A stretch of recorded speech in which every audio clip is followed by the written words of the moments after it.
Hello, this is Dr. James Camp at Lee College in Baytown, Texas, and these are my comments on searching and sorting arrays, which is Chapter 8 of Starting Out with C++ by Tony Gaddis. Okay, so there are two kinds of algorithms we're going to talk about today, search algorithms and sort algorithms. To search is to find an item in a list of information. So first we have to have a list, which would be an array or a vector. And then we want to have an item to locate. And we're going to talk about two different ways to do that location: linear searching and binary searching. A linear search is also called a sequential search. You're starting at the first element and you're sequentially stepping through each item in the array one at a time until you find what you are looking for, at which point you stop. Okay, so if the array numList contains these 7 values and we're searching for the value 11, we'll step into check 17, nope, 23, no, 15, no, 11, found it. Okay. On average, it takes about n divided by 2 steps to find something using a linear search. So if you have a very long array, an array of say 1,000 part numbers that you're keeping track of for your engineering project, maybe 1,000 is a bit much, but anyway, if you had an array of 100 or 1,000 part numbers, it would take on average half that to find a given value. To find that a value doesn't exist in a particular collection, if we were searching for the value 7, we'd have to check 17, 23, 5, 11, 2. We'd have to check every value in order, so it would take 7 tries. So it takes a full n tries to prove that something does not exist in the array. So again, if you had an array of 100 part numbers, it would take 100 tries to prove that a particular part number was not in your list. Okay, so the basic algorithm here, we set found to false and position to -1, and in the position of what we're looking for, and index to 0, while index is less than the number of elements, and found is false. If we find it, we check index, we set index to 0, we check index. If it's equal to the search value, found is true, and we're done. And position equals the current index. Okay.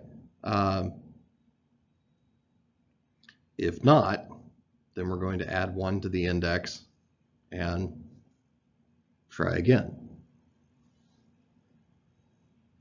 And the return value is the position that we found up here of where the item is, and we'll return -1 if we don't find it. Okay, so this is that same algorithm but written in C++ code. While index is less than size and not found, if array at index equals value, then found is true, position is index, will return position. Otherwise, we index ++, come back here, start the thing again, and keep checking. And we're moving 1 index at a time, so this is a very slow process. Benefits: the algorithm is very easy to understand. You're simply stepping through the array 1 item at a time looking for a value. And the array does not have to be sorted ahead of time. The array can be in any order. The disadvantage is that this is the slowest way to look for something, is to look for it 1 item at a time, looking through the entire list of items. Okay, A binary search,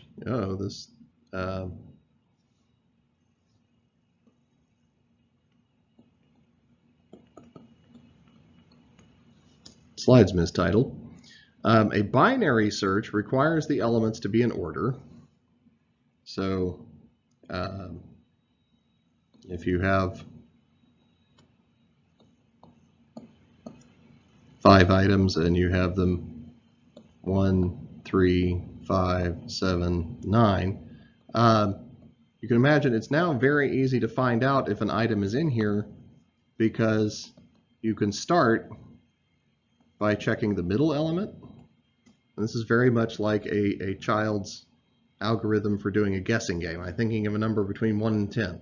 Are you thinking of 5? No, lower, okay, or higher.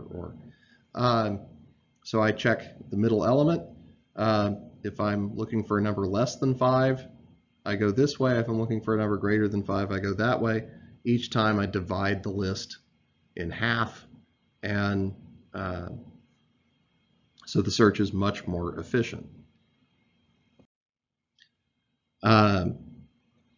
So here, if we're searching for the value 11, okay, they're cheating there. We check the middle value and stop. If I'm looking for the value 23, then I check 11. 23 is bigger than 11. I divide the remaining space in half and I check 23, and there I found it. Okay, if I'm searching for the value 7,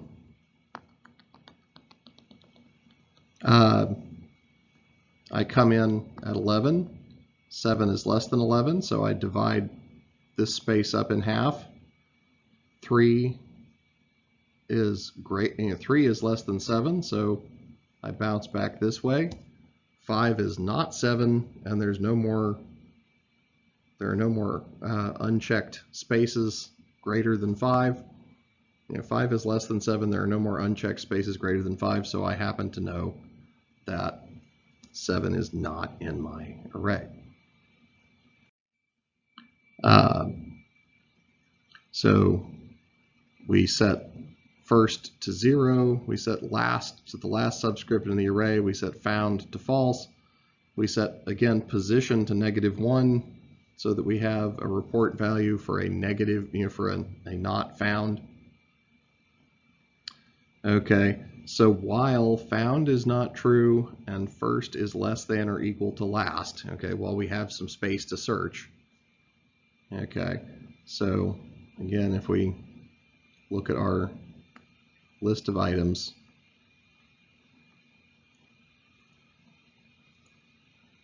okay,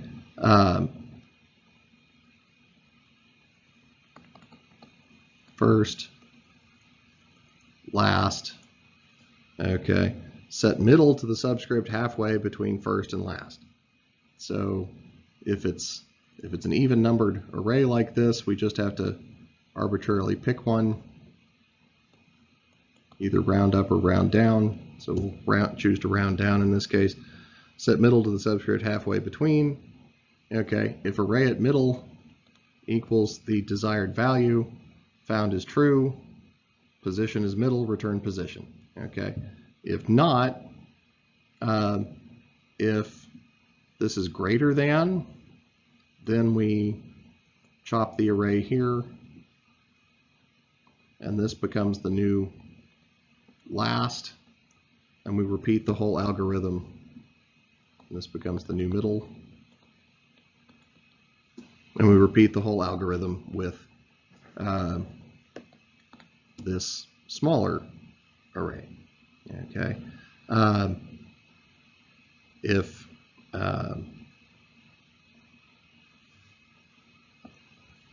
it's greater than middle, we chop the array here, and this becomes the new first, and this becomes middle. We've chosen to round down, so we check there, and we repeat that algorithm. Okay, we keep going until found is true and position is middle, and we return position. Okay, here's a binary search function. Same algorithm we just looked at, but written in C++. Middle is first plus last divided by 2. Integer division, so we're always rounding down. If array at middle is value, found is true, position is middle, return position. Else, we're going to move last, or we're going to move first to zoom in on the value we're looking for.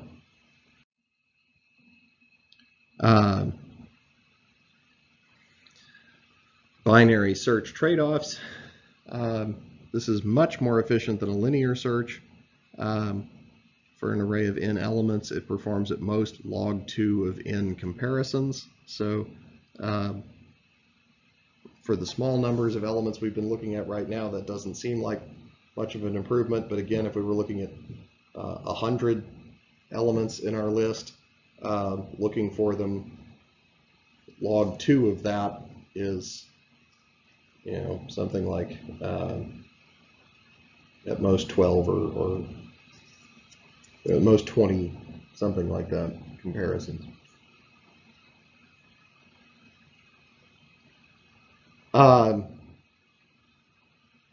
Disadvantages requires that the array elements be sorted. So you can't use a binary search if your elements aren't in order to begin with. Which brings us to an interesting question. How do we put our elements in order? Okay. To sort a list is to arrange its values into an order. Examples are alphabetical order, numeric order. 2 algorithms considered here.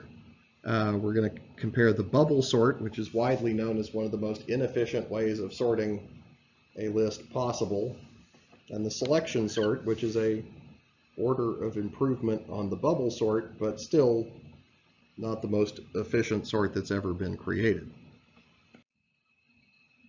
Okay. The bubble sort idea is you have a list.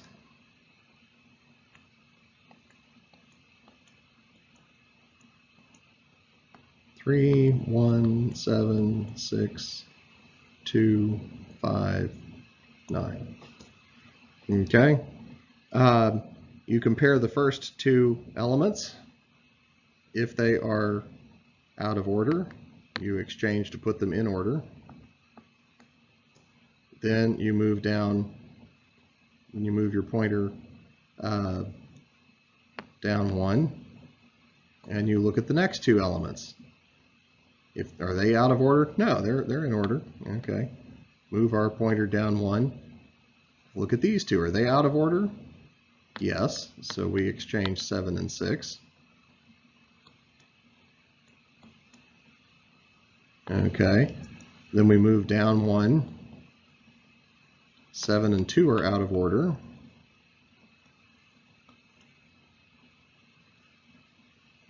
Okay. Move down 1. 7 and 5 are out of order.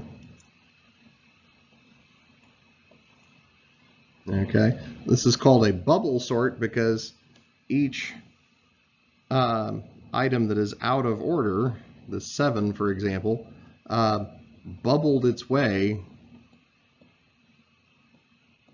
to the top of the list.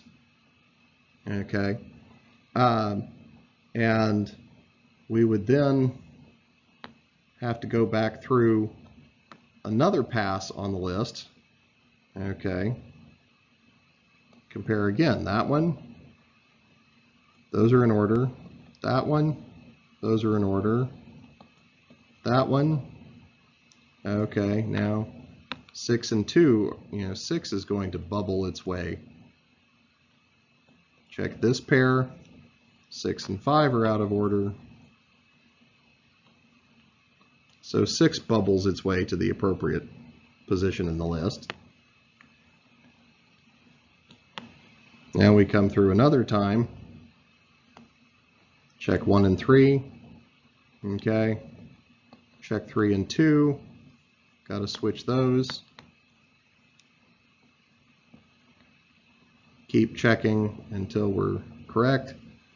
Now we've made a change, so we need to check the whole list again. So we check 1 and 2, 2 and 3, 3 and 5, 5 and 6, 6 and 7, 7 and 9. We've sorted the list. Yay! Okay. You can see that this takes a lot of passes through the list. Okay. If you have in elements, it takes n passes through the list and up to n exchanges of values to bubble them up. So it's an order of n squared operation. It takes a very long time. Okay. So here's an example of an unordered list. We compare 17 and 23. They're fine. No exchange. We compare 23 and 5. They're not in correct order, so we exchange them. This is weird. We compare values 23 and 11, not in the correct order, so exchange them. Okay, so after the first pass, 23 has bubbled to the end. Okay, bubbled up to the end. Now we make another pass. 17 and 5 are no longer correct, so we'll exchange them. 5 and 11, or 17 and 11. Okay, so we've got 5, 17. 17 and 11 are not in the correct order, so we'll move 11, 17. 17 and 23 are correct. So after a second pass, the array contains a list in correct order. We check the first two, they check out. Check the next two, they check out. Check the last two, they check out. So the array is sorted. This is a bubble sort program. So we start with max element being size -1, and we keep going as long as max element is greater than 0, and we minus it each time because one number will have bubbled to the top each time, and then within that we have our bubble sorting. We start with index 0, index goes less than max element, we plus it. If they're out of order, then we call a function swap, which just puts A in temp, B in A, temp in B. Okay.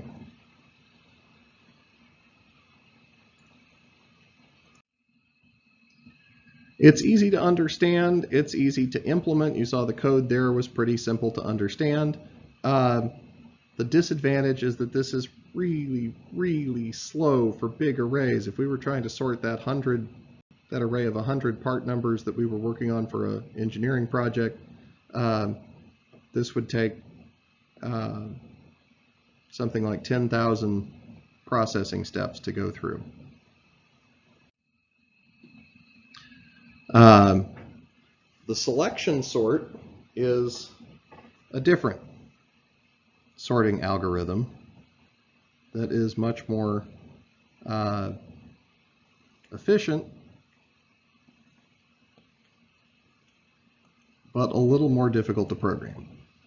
So 7, 2, 3, 5, 6, 4, 8, 9. Okay. We'll go with 9, 8 just to make sure nothing is completely in order here. Okay. Locate the smallest order in the array. So we do a search algorithm for the smallest order in the array. So we have to go through the entire array once and pinpoint 2. Okay, we swap it with the first element in the array. Okay, then we can consider that we know that the first element is sorted because we found the smallest element.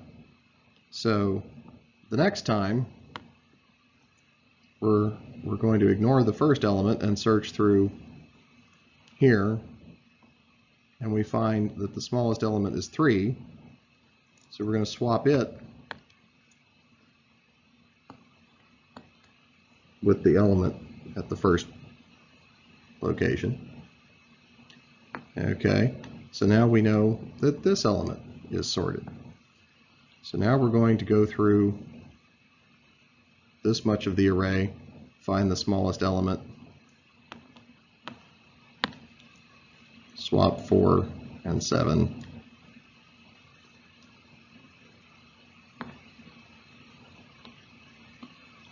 Okay, we know that this one is sorted. So then we go through one pass, smallest element is where it should be, no swapping necessary. Another pass, smallest element is where it should be, no swapping necessary. Another pass, no swapping necessary. Oops. Then we just have to look at these last two. They're out of order. So 8 and 9. 8 is where it should be. Now 9 only has one option for where it should be, so that's by definition where it should be. Okay. It's an order of magnitude more efficient because it takes n reads through the list to find the smallest element, and then just a one operation swap at that point. However, it's still not a very efficient search. You have to read through the entire list each time. You have to read through the entire list basically n-1 times. So n-1 times n-1 items is still more or less order of n squared. So we're faster than the bubble sort, but not tremendously so. Okay. So array num list contains 11, 2, 29, 3. Smallest element is 2, exchange it. Then 2, 3, 29, 11. Next element is 3. 3 doesn't need to go anywhere. Then we find 11, swap that, and now our array is sorted. So again, we have, we go from 0 to size minus 1 as far as where we're going to start our search, okay?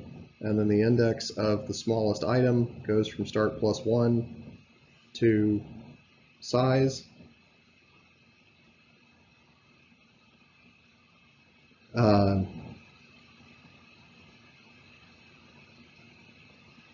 Oh, min value is assumed to be start, that's right.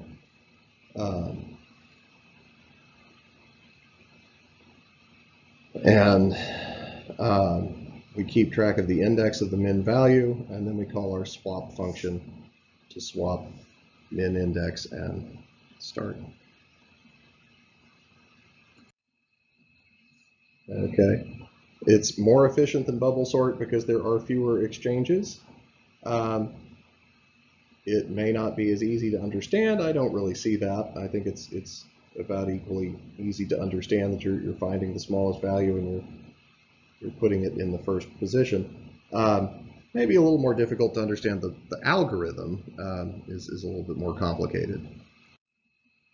Okay. And the last thing we're going to talk about, sorting and searching vectors. This is not really a big topic because all the sorting and searching algorithms that we just applied to arrays can be applied to vectors as well. In fact, you don't even have to change the syntax because you can use the square bracket syntax with vectors.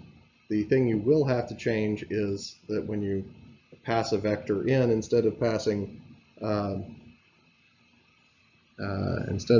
sort array comma size, you just have to pass sort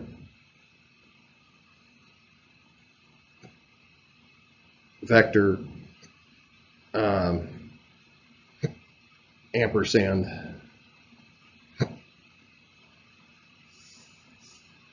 to indicate that you're passing a reference to the vector. No need to indicate the vector size because, as we talked about in the previous video, vectors know their own size, and functions can use the vector.size member function to calculate. Okay, so that's all we've got to talk about on searching and sorting algorithms. Not a huge topic in this class. If you get into an algorithms class later in your computer science career, you may spend more time on developing a really good search algorithm, or a really good sort algorithm, rather. Binary search is about as good as the search can get. Okay. As always, if you think you learned something, leave me a like, leave me a comment in the comments below, and I'll see you next time for pointers. We're starting to get into really more advanced bits of C++.